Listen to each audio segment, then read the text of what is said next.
Dubai, and welcome. Thank you very much, everyone, for joining in today. My name is Tanmay Bakshi. I'm from Toronto, Canada, and just before I begin, I'd like to say a huge thank you to the entire team at SME Beyond Borders for putting together this amazing event. And of course, Nadeem Hood, Rushika Bhatia, and of course, Gina Larson for actually inviting me to this fantastic event and making this all possible. In fact, this is actually, as Rushika mentioned, my very first time in Dubai, and I'm already really loving it here. And I do look forward to visiting Dubai many more times in the future.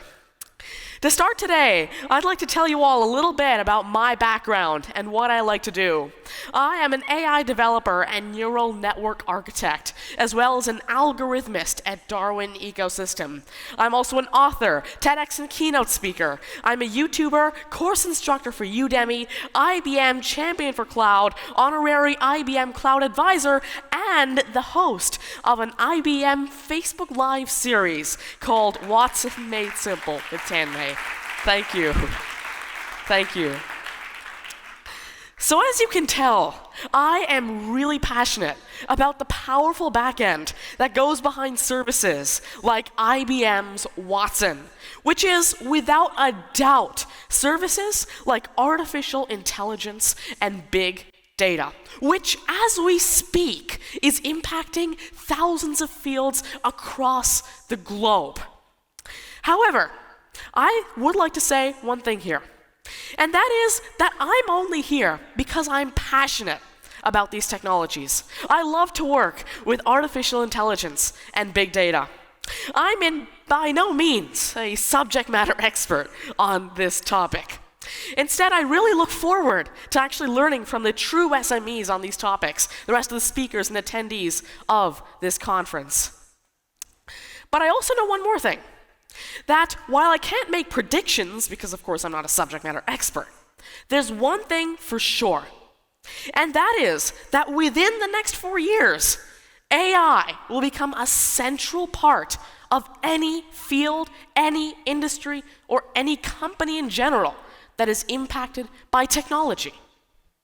However, when working with really powerful technologies like AI and big data, there are always fears that surround it.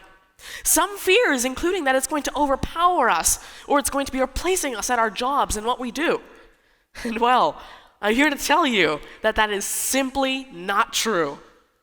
In fact, the CTO and VP of IBM Watson himself, and my mentor, Rob High, agrees. He says that cognitive computing, which is often called AI, is not a replication of the human mind in the first place. It's a set of intelligence capabilities that provide strength and leverage to our human mind, that fills in gaps where we have limitations. And so, in the next few minutes, I'd like to prove this to all of you. And I'd also like to touch upon one more thing, and that is, why machine learning? Why do I choose to use neural network technologies and machine learning technologies over our regular, naive, tried and tested methods that we know work, like naive AI methods? And well, it's for a simple reason. And that is that our naive AI techniques eventually get saturated. Say we're using a support vector machine, and we need to understand huge amounts of data. Over time, when you feed in really, really big amounts of data, it just saturates itself. It won't get more accurate. If anything, it'll just go down. And so, that's why I love new machine learning techniques, because they allow us to leverage the big data of which we now have an abundance. And so, what I've done is I've handpicked 3 of my projects that I've worked on that I think you'd find most interesting. They're in the fields of security, utility, and healthcare. And I'd now like to start off in the field of security with a new project of mine called Face ML Vault, which stands for Face Machine Learning Vault. As you know from the name of this project, it uses deep learning algorithms for facial recognition tasks. But a question I get a lot is, well, How? Didn't I just show you that neural networks are data dependent? Without big data, they don't work nicely.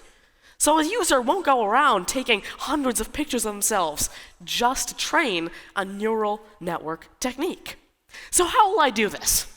Well, it's through a technique that I like to call facial semantic vectors, or FSVs for short.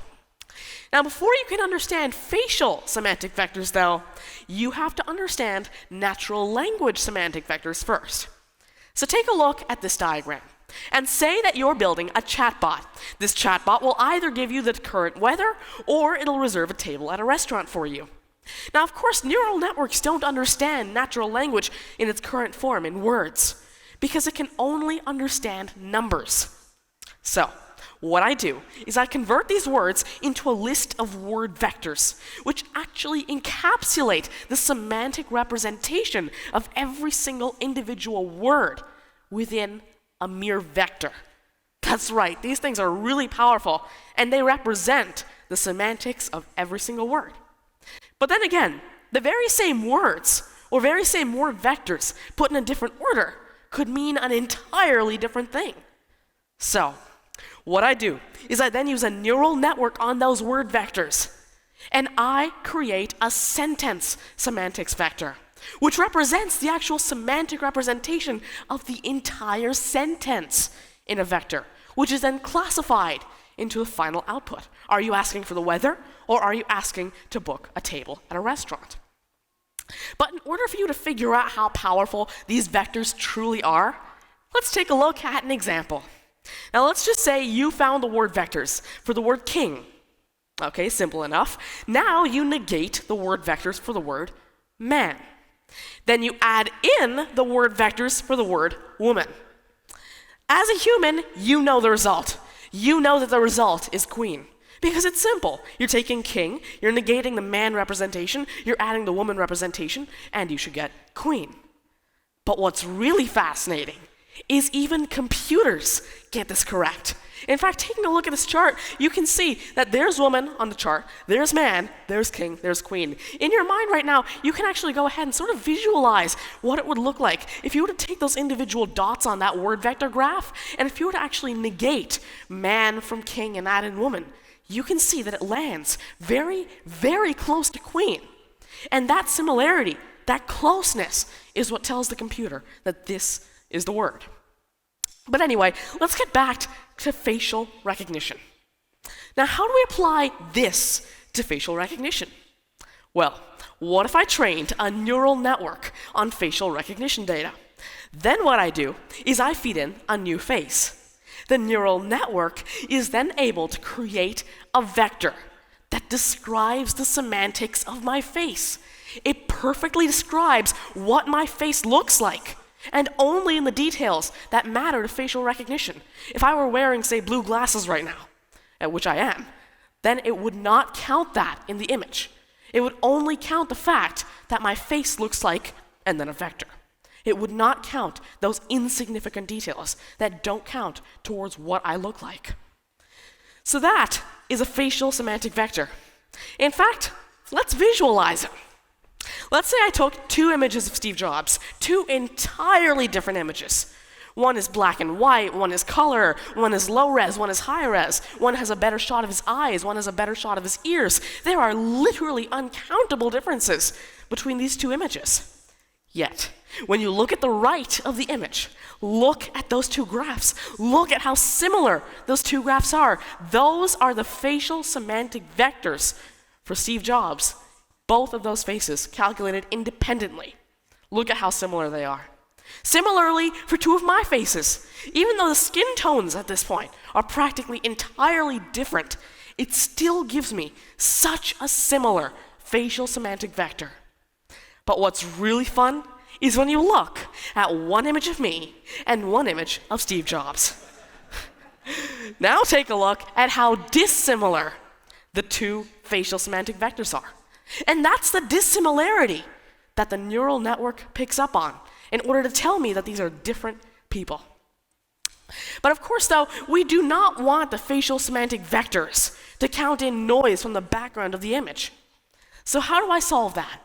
I use IBM Watson's visual recognition service in order to filter out the person's face from the image before running it through the FSV calculator. And then I use Google's Keras library and Microsoft's ResNet, or residual neural network architecture, in order to actually calculate those FSVs. However, when we're working with naive frontal camera facial recognition, there are always a few issues, but there are also some advantages, including the fact that it's really performant, it's really fast, and it is really, really accurate. Because we're just doing a simple 2D image classification. There's no 3D depth map or infrared or anything involved. And that enables a great user experience. Until they find out that their data is not private, and the fact that the system is foolable by pictures and masks, and that it's not compatible with mobile devices. So, through FaceML Vault, I've been able to work around all of these challenges. And I'd now like to show you a demo of FaceML Vault in action. Let's get to it. All right, so as you can see, I'm going to switch over to my computer here, and this is a terminal window. It has all of the FaceML Vault application within it. Now, what I can do is I can actually run the FaceML Vault program. And this will allow me to, of course, actually start recognizing my face. I'm going to look at the camera and smile. But what it's doing right now is it's actually taking its memory of what it knows my face looks like, and it's decrypting it. I'm going to look at the camera, smile for a bit. There we go. It's done looking at my face with that yellow marker, and it's now verifying me. In theory, what it's going to do is it's going to take the older facial semantic vectors, the new FSV that it just calculated, and as you can see, it tells me that I am verified into the system because my current facial semantic vector is very, very close to the facial semantic vector that it knows I am. Now, in fact, one more thing that I'd really like to point out here is, as Yasser mentioned, the airports of the future, automatically checking you in, recognizing your face. This is the type of technology that enables it. We don't need complex hardware, expensive hardware. It's just simple 2D liveness detection in order to make sure that it's not spoofable. But what I think would be really, really interesting is if we show an example of this not working, of it not verifying someone to the system. But the thing is, I can't do that because, well, it's my training data. It's been trained on my faces. So, what I'd like to do now is actually call up a volunteer from the audience and actually see if, and make sure that the facial recognition system isn't unlocked by your face. So if anyone would like to volunteer, please, oh, great, thank you for volunteering. Great, so just come up on stage, please. All right, so what's your name? George. All right, great. Thank you for volunteering. So now, please stand in front of the Mac, the computer. Let's actually run FaceML Vault. Now, what's going to happen right now, George, is the system is now actually decrypting what it knows my face looks like. And after that, the yellow marker will tell you that it's actually looking at your face. There we go. It's done looking at your face, George. But now what's going to happen is it's verifying. It's comparing your current facial semantic vector to my facial semantic vectors that it has stored. And in theory, as you can see, it tells you that you are not verified into the system. Thank you very much, George. Do you have any questions about how that worked? No? Okay. Okay. Do you have any questions about how the system works? Excuse me? Yeah? Yes, exactly. So what's happening is your facial semantic vector hasn't been preloaded into the system. If I were to train it with your pictures, say 10 of them, then it would have unlocked. But that was a demo of FaceML Vault in action. As you can see, via liveness detection, via all of this technology, it's able to tell me that, in fact, I am allowed into the system, but George here wasn't allowed into my vault. So that was a demo of FaceML Vault in action, how AI, a simple example actually, one example of how AI can be applied in the field of security. But now, I'd like to switch over to the field of utility. Utility is a very broad field, which is why I believe AI can impact a ton of different individual subfields within utility. And so now, I'd like to talk about a brand new project of mine called T-Enhance, which hallucinates realistic details into low-resolution images. That's right, we can take low-resolution images and quite literally enhance their resolution. Let's take a look at an example. Let's just say that I'm a Mac user, and I take a minuscule screenshot of the tiny Apple logo that's on the top left of my screen. Now this is a 21 by 21 image. Let's say I scale it up by 16 times. Now this is a 336 by 336 image. Okay, now if you look on the left, that's a really blurry apple. I would never use that in one of my presentations, ironically. But if you look at the right, that is an Apple logo, enhanced and scaled up 16 times via my neural network algorithm. But what's really, really interesting is this. Well, this is just a simple image of a plane, but you're sitting far away and that plane is really small. So you don't see any JPEG artifacts and you don't see any blurriness. But if I take this plane and scale it up so that you can actually see it, it looks like this, which again, I would never use this in one of my presentations. This is a really low resolution. You can see all the individual JPEG artifacts too. It's really bad. But if I were to scale that up to that size via my neural network algorithm, look at the difference. This is the blurry airplane. This is the smooth airplane. Look at the huge difference. That is called image super resolution through convolutional neural networks. Thank you. Thank you. As I mentioned, it's powered by deep learning algorithms, more specifically convolutional neural networks, on a custom architecture and custom data set that I developed. But an even more interesting demo, I believe, is this. Take a look at this eye here. Okay. Now, if you take a look at all the individual eyelashes, even the reflection in the eye, look at how blocky everything is. That was a really small image of an eye that I just scaled up 3.2 times. Okay, so as you can see, really blurry. But watch this. Through image super resolution, I'm able to convert this to this. All the blockiness is gone. It took the details that it knew, and it expanded the details. It expanded what it knew. It used deep learning to hallucinate what it thought should be in those pixels. It's putting information where information was never there in the first place. But what's really fascinating is when you look at them side by side. So take a look at this. On the left here, you can see the naive upscaling method, and on the right, you can see the smart upscaling method. Take a look at the huge difference between all the blockiness, even take a look at the reflection in the eyes, all the blockiness versus the final end result via image super resolution through convolutional neural networks. But you may be wondering, why? Why did I implement an image enhancement system for utility? And well, it's because of a simple reason. I'm demoing data enhancement through image enhancement. The point is not that neural networks can make images more high res. The point is that neural networks can create and enhance data where information isn't there. For example, OCR. Now, if you're familiar with optical character recognition, what this basically means is, for example, when you go to a bank and you give them a check, they're not manually typing in all of those check details. They just feed it into a scanner. The scanner uses machine learning, detects everything that's on the check, and automatically reads it. Same thing with the US Postal Service and lots of other places. They automatically detect what you've written on the letter, the address. So let's just say I have a paper like this. Not going to work. OCR is going to have a really difficult time, if at all it will work, with this piece of paper. Because look at all the crumpling, look at how blurry it is. There's practically nothing that OCR can do with this.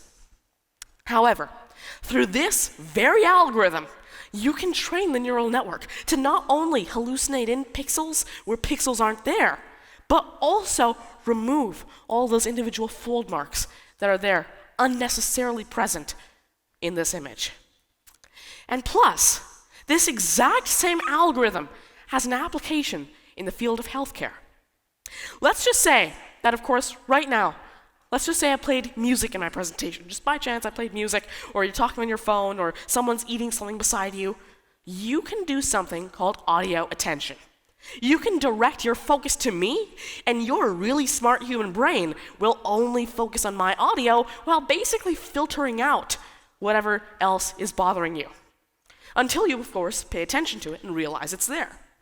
However, if you have hearing aids, this is very, very difficult, if not impossible, to do. You're hearing everything around you equally through a microphone. And so, through this very algorithm, not only can you enhance and attend on images, you can attend on audio. And what's even more interesting is, of course, audio enhancement. Now, of course, going back to the example of the airplane. When the airplane was far away, pretend it's audio. The audio is far away. The noise is minuscule, but so is the signal. But you can mainly see the signal. However, if someone who has hearing aids wants to hear audio louder, they crank up the audio. But what that does is it magnifies the signal, but also really magnifies any noise that's in the audio. However, if you were to enhance and upscale audio through this algorithm, you won't get any of that noise. If anything, you'll only get a higher quality of the audio out through the neural network system. And in fact, speaking of healthcare, there is another project of mine that is really close to my heart and that I'd like to share with everyone today. And that is the project called The Cognitive Story. Through the cognitive story, we're trying to augment people's lives, and to do so through the power of cognitive computing and AI. In fact, this project is a collaboration effort between Darwin Ecosystem, IBM, Not Rocket Science, and me. The first chapter in this project is all about assisting those with special needs to allow them to live better, easier, and fuller lives.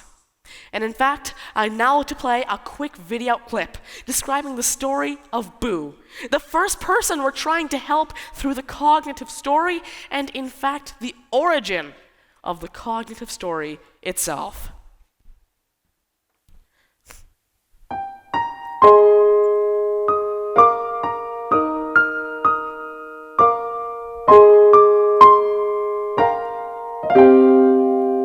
The trip to meet Boo started with a simple tweet from the friend of a mother wondering if artificial intelligence could be used to help a severely disabled 29-year-old woman communicate with her family. Soon, IBM's Tim Duncan reached out to Darwin Ecosystem's Thierry Hubert to explore the possibilities. Within weeks, the two companies organized a research trip into the rural community just north of Toronto, where Boo lives a solitary life, having almost no contact with the outside world. The pair was joined by 13-year-old Tanmay Bakshi, who was recruited to join the team because of his skills with neural network systems. The road to Boo's hometown was sometimes desolate, sometimes blustery, but by the time the team reached the small town, the sun was bright and the sky was blue. It's not home to many, a hamlet like many others, but in this borough, the developers were coming to see just one resident. They arrived at Boo's ready to learn and understand a woman who can only communicate the broadest of concepts and only to those most intimate with her condition. Her name, Boo, comes from a sound she could make as a baby but can no longer make. Boo is quadriplegic, suffering from Rett syndrome, a rare and debilitating neurological disorder. But her parents know when she's happy, when she's irritated, or when she wants to watch TV, the simplest of desires interpreted by the most intimate knowledge. Now the hope is that artificial intelligence can match EEG signals from Boo's brain to what her parents say she's thinking, and a unique language born from cognitive computing can act as Boo's translator to others and relieve her isolation. So now that you know about the story behind the cognitive story, I'd now like to take you deeper into the technology to show you what we're actually doing. Of course, though, it starts off with the data that we're able to gather from Boo in order to decipher and translate that into what she's trying to communicate, her intent. And in this case, we've decided to use EEG, or electroencephalogram brainwaves, gathered via a custom 3D printed headset for Boo. Of course, though, from there, it's my role in the cognitive story to use deep learning algorithms and neural networks in order to understand those EEG brainwaves and translate them into human understandable natural language. However, a question that I get a lot is, well, how will I train a deep learning algorithm on unlabeled data that we don't understand? And well, it's quite simple. This is labeled data. We can understand Boo because Boo's mom can understand the very broad concepts that Boo tries to convey. And with her help, we're going to be live labeling the training data as it's gathered from the headset in order to train these custom LSTM neural network architectures that I've developed. And due to this, we've given her the title of Intimate Interpreter. You can find out more about the cognitive story at thecognitivstory.com. And that sums up what I had to say about the cognitive story and how we're using the power of cognitive to live better lives. In fact, I believe that AI's use is not just limited to allowing the disabled to communicate. There is so much more that AI is doing within the field of healthcare. In fact, I'm also currently working on another project that's actually meant to prevent youth or teen suicide through mental health, diagnosing and detecting depression in the youth very, very early. And you'll be hearing much more about that this December. And so I really do hope that in the past few minutes, I've been able to convince you as to why I believe that AI algorithms are not replacing us, humans, at what we do every single day. Instead, AI was created by humans in order to augment human life, augment our skills, amplify what we can do every single day, and of course, save human lives. Thank you very much, everyone, for joining in today. That's what I had for my keynote. Thank you. Thank you.